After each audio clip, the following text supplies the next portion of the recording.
ओम शांति। आज 4 अगस्त 2025 की साकार मुरली का स्लोगन है, निर्भयता और नम्रता ही योगी व ज्ञानी आत्मा का स्वरूप है। जैसे जैसे हम ज्ञान को धारण करते जाते हैं, जैसे जैसे हमारा योग पावरफुल होता जाता है परमपिता परमात्मा के साथ, तो हमारी आत्मिक स्थिति संपूर्ण रूप से इमर्ज होने लगती है और आत्मा अविनाशी है।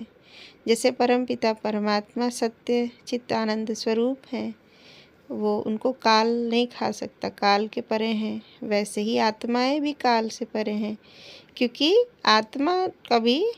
आत्मा का किसी भी तरीके से विनाश नहीं होता। गीता में भी कहा गया है ना कि कोई जल गीला नहीं कर सकता, कोई हवा आत्मा को सुखा नहीं सकता, कोई आग जला नहीं सकता। तो आत्मा जो अविनाशी आत्मा में हूँ, ये अगर आपको स्मृति है तो आप निर्भय रहेंगे, क्योंकि बाकी सारी चीज़ें तो ड्रामा है, बाकी सारी चीज़ें कहानी है। जैसे कि ड्रामा में एक पार्ट प्ले करते हैं, शरीर छोड़ना है, वो भी एक ड्रामा का कहानी के अंदर ही है ना। तो आत्मा एक शरीर छोड़ दूसरा शरीर ले पार्ट प्ले करती रहती है, फिर शांति धाम में भी जाके बैठती है और फिर से आके पार्ट प्ले करती है। तो उसे भय किस चीज़ का होगा? जो कुछ है इस शरीर का लेन देन यहीं ख़त्म हो जाता है।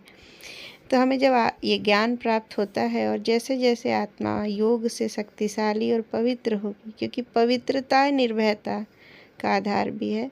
कहीं न कहीं हमारे विकर्म, हमारे पाप बोझ बनते हैं और हमें भय लगता है, क्योंकि पुण्य आत्मा को भय नहीं लगेगा। तो जैसे हम आत्मा ज्ञान धारण करती है, पुण्य आत्मा बनती जाती है और निर्भय बनती है।